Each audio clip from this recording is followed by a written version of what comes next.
Welcome to Momentum, your inside track to the strategies, mindsets, and the how they did it stories behind World Synergy's continued success. Let's unlock new levels of achievement together and join today's podcast. So welcome, we're starting a new series here internally for our employees. Part of this series is kind of starting out here, talking about all of our different core values. So first, let's welcome everybody. Glenn Smith is here with us, of course, our CEO. Hi, Matt. Glenn. Hi, Charles. We've got Charles here, engineering behind the glass. Hello. And I'm Matt Jones, our president. We're going to start talking about our core values, and we're going to start hitting each one individually. And today's topic is our very first core value, and that's our platinum rule, right? So I guess to start off, let's talk about what is the platinum rule? How do we define it? Can you define that for us, Glenn? Sure. So it was based on the concept that we probably all grew up with of the golden rule is treat people the way you want to be treated. And I always thought that was odd because everyone has a different way of how they want to be treated. So if I treat an individual the way I want to be treated, that's not really taking their uniqueness in. And so I wanted to have a core value that spoke to the individual that I'm working with or having a conversation with, engaged with, to treat them the way they wanted to be treated. So find the uniqueness in how they communicate, how they conduct themselves, so that we can have a more of effective communication and effective engagement. Yeah. And so walk us through some effective ways on how we can truly live that out to others, because there have to be some guidelines, some rules about how we conduct that as well within the business, not just internally with our employees, but with our clients too. So can you walk us through maybe some examples of how that functions in the real world? Yeah, let me step back and talk about why core values are, why we're talking about today and why is it so important for World Synergy is we hire and fire on core values. We want people to embody the core values that we believe, and we want to engage with customers and vendors that believe very similar core values or appreciate the core values that we have. Core values are critical to our culture and how we build it. And so we want to make sure that when we bring people on, the core values that they have embrace similar core values. And I believe core values are really difficult because they're based on mores or your ways of thinking about life and how you want to conduct yourself. So it's important that we make sure that when we bring people into our culture, that they embody a very similar characteristic. So examples of the platinum rule, and I go back to a really early stage of a gentleman sharing in an executive meeting with me that he walked into a prospect meeting, and he was training his new salesperson. And this new salesperson was going through what's called shadowing. And so he was trying to teach this person how to conduct a kind of a pre-sales meeting. And so this woman was sitting at the table, and she was a CEO of a relatively large company. And she had on this sweatshirt, and it had the picture of her granddaughter on there celebrating her first birthday. And there's a card on the desk behind us that had something of effects of the daughter's first year birthday. And you could just clearly tell that there's something happening here. And so the individual that he was trying to teach how to do a pre-sales meeting, he was just going through the motions. He was just talking about her business and about her goals and what have you. And so at the end of that meeting, and this is what he's sharing in his executive session, he talks to him. He says, "Hey, Bob, what were you thinking?" He goes, "What? I did all the things you told me to do. I went through that. I checked off all these little things you told me to go through, and we got through that pre-sales kind of flight checklist." He goes, "Yeah, but you didn't say anything about our granddaughter." He goes, "I didn't think that was relevant." And this woman was beaming, clearly wanted to share the life that she has, this excitement that's going on. And he just missed it. And when you talk about the platinum rule, it's treating people they want to be treated. Well, here's a perfect example of someone that relatively high up, the CEO of a company, is sharing in a sweatshirt that she's celebrating her granddaughter's first birthday. And this gentleman just overlooked it, just didn't even see it. And so she was actually giving you clues of, hey, this is what I want to talk about today. This is pretty exciting to me. And he just missed it. And that's a really small example, but a really obvious example of talking about how do you treat people the way they want to be treated. If people want to share something very personal, let's talk about it. And so those are some of the social cues I would talk about in a platinum rule, that somebody wants to openly talk about their personal life. And so that's treating people the way they want to be treated. So you have to learn some of these characteristics about individuals. Some people are the opposite. Some people are very guarded, don't want to share their personal life with anyone. But here's an perfect example where someone does. And so the example he used is that his new salesperson he was training was treating people the golden rule. He was treating people the way he was told he should be treating them. He was going through a checklist of how I should conduct kind of a pre-sales prospect first flight guideline, if you will.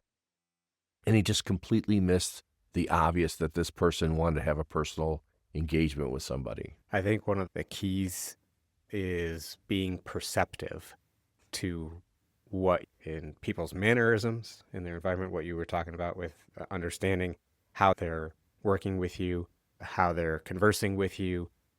And perception can sometimes be overlooked. Some people might say, oh, I'm not really good at that. But I believe it's like anything else. It's a muscle.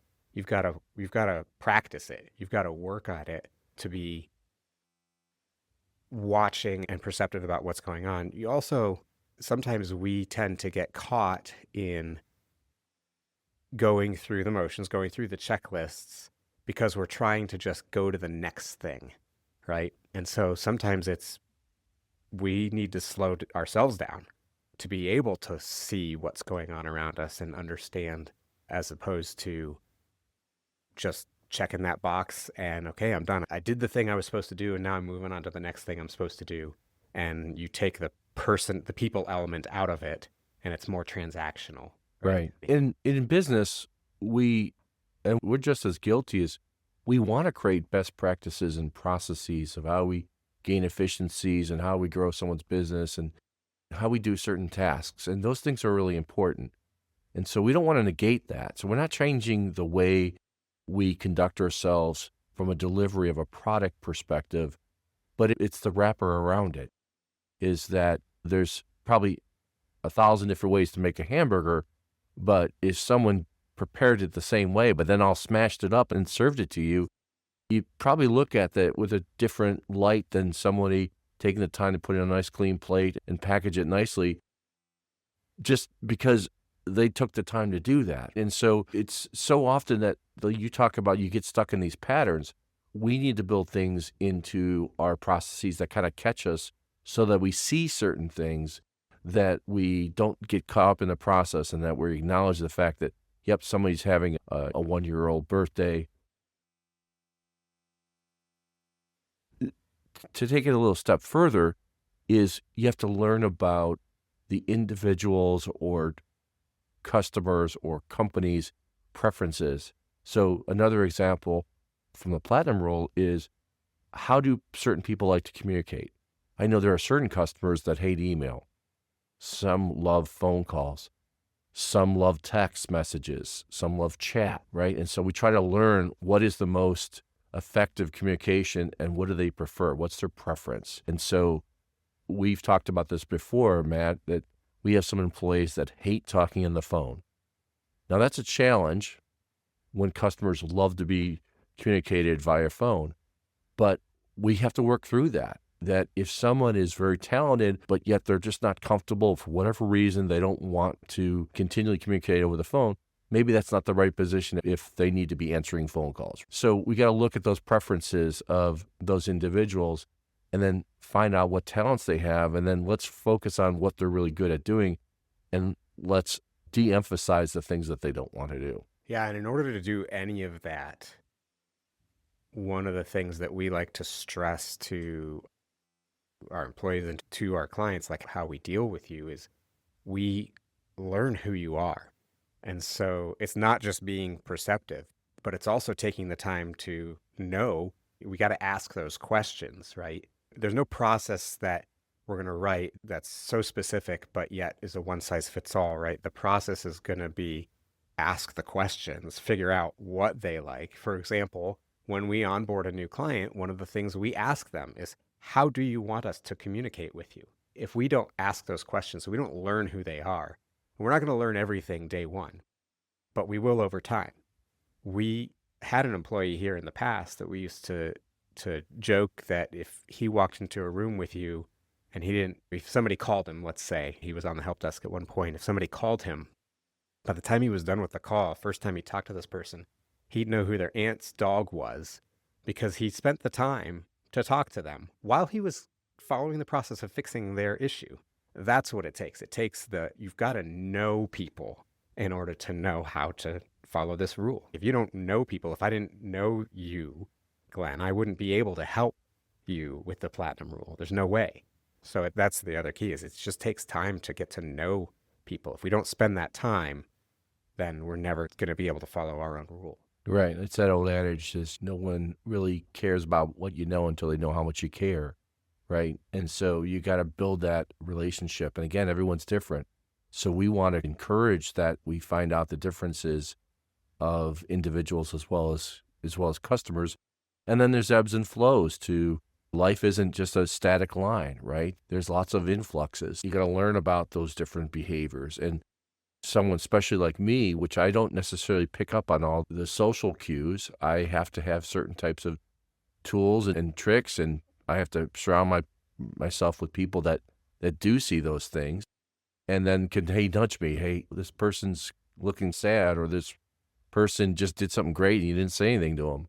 Sometimes we need help, right? And I don't want to speak to you, Matt, or speak for you, Matt, but I think we're in the same boat or similar boat on that. And so we need certain things. Again, the platinum rule is there are people that like to receive acknowledgments, some publicly, some privately. We used to do birthdays. You remember that? We used to have a birthday cart. We used to go around. This is back in the day that when people came to work and came in an office, so pre-COVID, and we had a birthday cart, and we'd went around and we'd celebrate people's birthday. And we would make people stop working. Yes. To go celebrate the birthday with everybody. It wasn't just whoever's available, come celebrate the birthday. It was like, no, we're going to stop and we're going to all come in and celebrate this together. And we thought from a culture perspective, we wanted the employees to know, hey, we care. And some people thought that was really a cool idea. Others came to us in private and said, I hate this. I hate celebrating my birthday. If you want to send me a card, fine, but don't celebrate it. I don't do it at home. I don't like it. I don't like cards. So we changed that. So we don't do it quite the same way that we used to. And sometimes that makes it challenging because then it's hard to create a process for a company or a culture and then have certain types of exclusions like that. But you got to think of it that way. And again, the platinum rule is treating the people, the individual, the way they want to be treated and understanding certain types of preferences that they have. And so we try to do that in almost everything that we do, from how we conduct our services, how we communicate to employees. And it's important that people pick up on those things. The number one thing really is, do you care? Do you actually care? And we try to show that in different ways, different things that we do. But when an employee is struggling with something in their life or a big life event happens, we like to we celebrate with them, we mourn with them, and we don't do it just because we read a book one time that says we should do these things. We do it because we care. And that's the key we want to instill. We try to interview for that when we're interviewing people as part of our core value. Like we want to know that you truly care, not just that you care about making money or that you care about the whatever, but we want you to care about treating people properly, about treating them the way they want to be treated. And you can only do that if you genuinely care about people.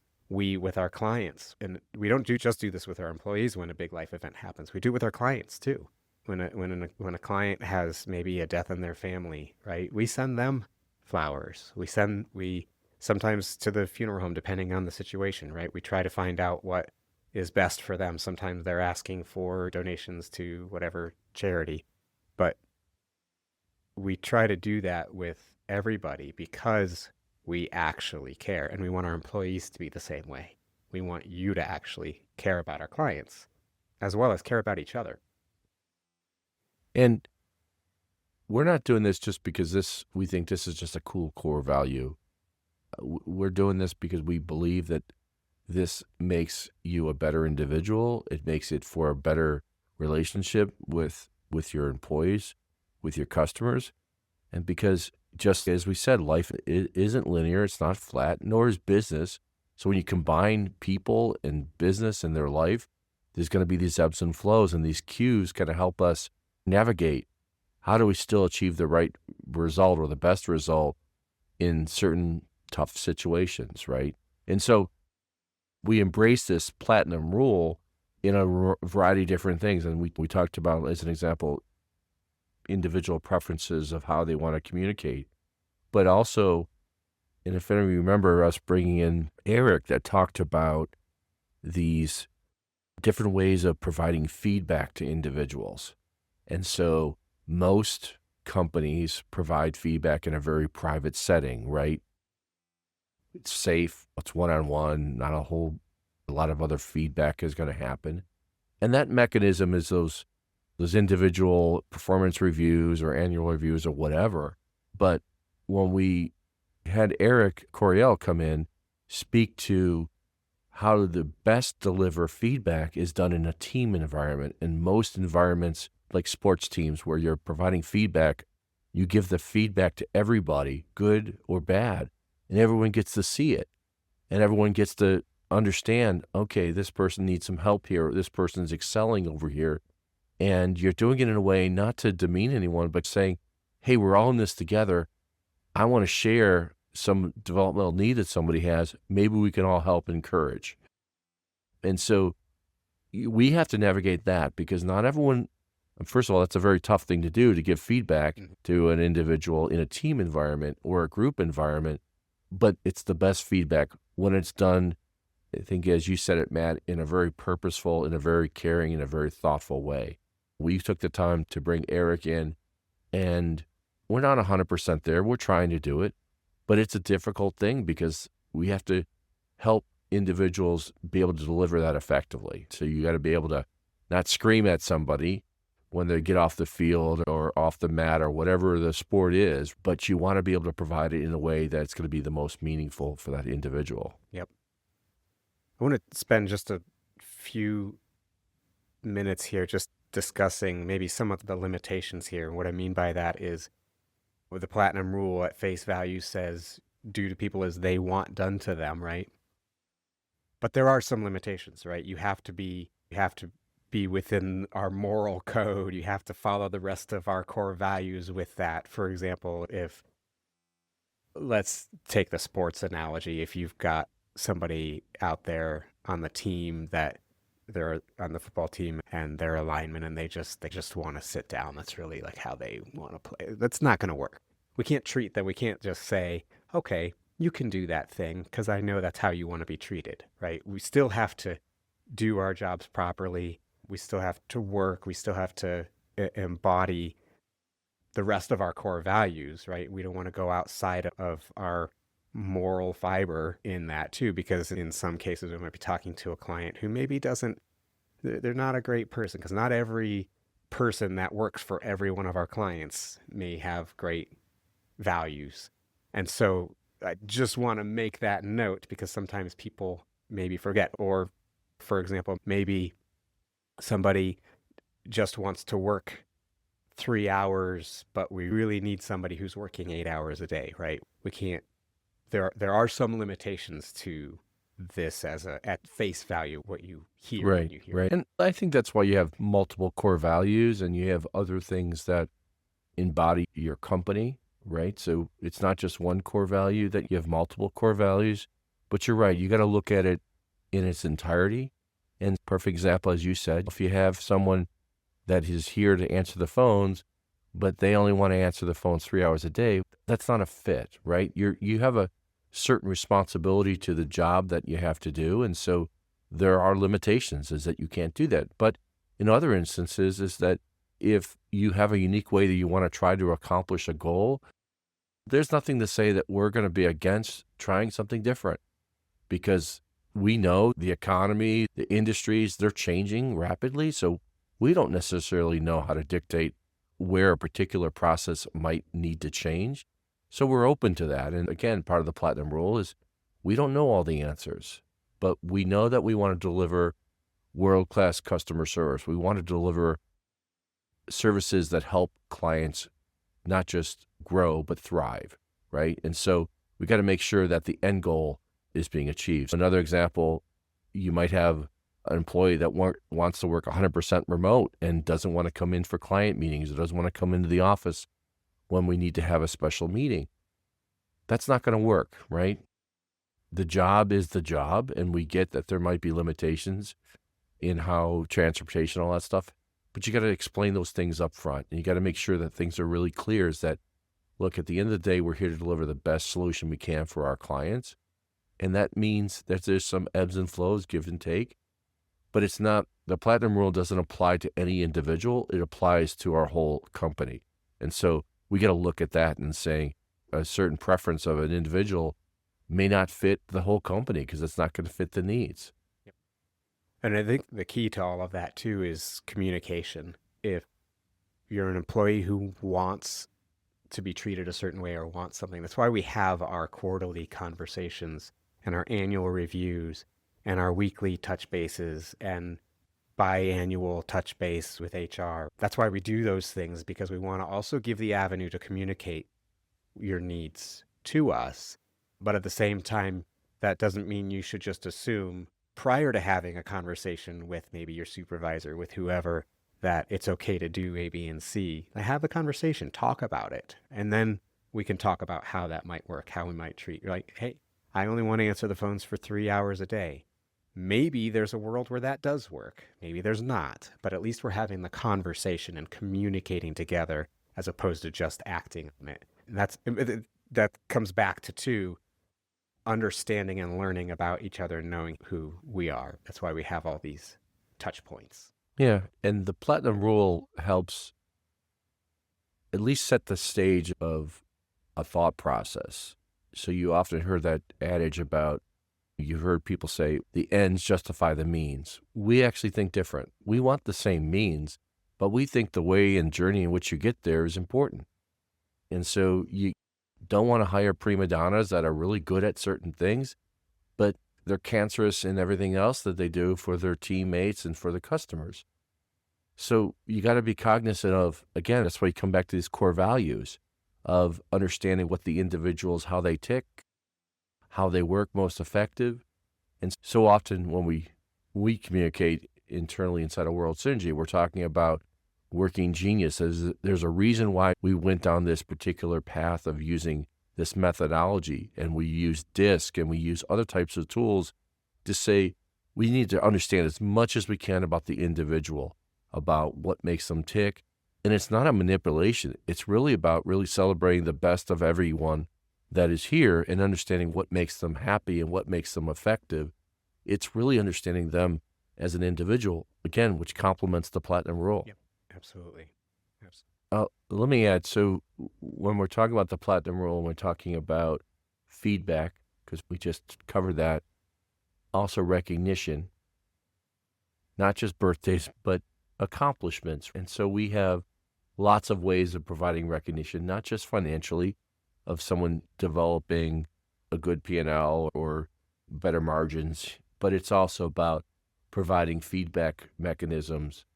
And we use a tool called Crewhoo internally, and that allows everyone to give each other feedback, and that is executives to team members and team members of team members and what have you, in all sorts of different types of things. It's not just on a job done well.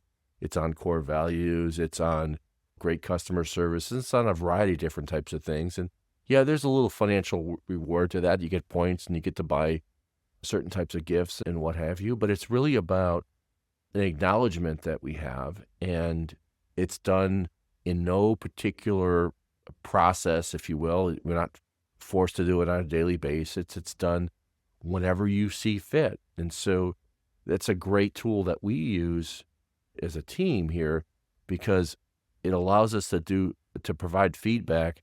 And yes, it's somewhat in a group setting. Everyone can read each other's, but it's really done on a one-to-one environment. Like it's one individual giving it to another person. They can make it public and they can let other people see it and comment on it. But it's a great way of providing feedback that, at least for our team, has gone well and hasn't gone over the top and calling anyone out to embarrass them from a job well done. Because we actually have people that don't like to be called out when they do something great. They just like to keep moving forward and say, I don't need the accolades. I don't need any of those things. I just enjoy doing what I do. Yeah, and conversely, we have some people who have said out loud, just pay me in Crewhoo points. That's how they want to be recognized. Maybe not the public side of it, but the point side of it. Like they like getting those points, right? And then being able to use them and turn them in for things. And some people get the points and never turn them in for anything. Yeah. They just like the accolade. It's unique and it doesn't matter. I think it's so interesting that it doesn't matter who you are or how much you make or what level of status you have. People like to feel appreciated. And it doesn't matter what walk of life you're from. If someone is generally giving you a gift, no matter what it is, you're appreciative of that. It is so interesting about the psychology of how that all works, whether it's you're giving somebody a sticker or a star on the paper, or you're giving them a trophy, or you're giving them an Amazon gift card, whatever that is, it's not the gift, it's the acknowledgement. It's the, hey, nice job. Thanks for working hard. Thanks for doing this. Thanks for going above and beyond, whatever that is. And again, that's another mechanism inside that platinum rule is we're trying to put all these different types of tools and methodologies in place so we don't miss anything. Maybe we'll go back to the old star chart from elementary school. We'll put a chart up here and give people stars during the company meetings. That could work. That could work. But as I've learned in certain sports, is giving those types of stars and feedback, and then there are individuals on a team that are working as hard as they can. They're just not able to achieve those stars. And it actually, from a public setting perspective, it actually hurts those individuals. So you got to be careful about sharing those stars on a chart. Yeah. Maybe we'll stay away from it. It's a reason why we don't have like a salesman of the month out in our lobby or the top employee of the month. First of all, no one would see it because no one comes in the office anymore. But you got to make sure that and we'll explore this in another day, that you're being thoughtful in how you present things, which is another core value called think that we have. So it's important that you communicate it in a way that is going to come across that you're coming from a caring place. So that's our core value, platinum rule. I think we've hit all the finer points of platinum rule. So thank you very much, Glenn, for your time. Thanks, Matt. Thanks, Charles. Thank you, Charles. And thank you, guys. Yep. Next time we'll get into another core value. So have a great week. Thank you for joining us on Momentum today.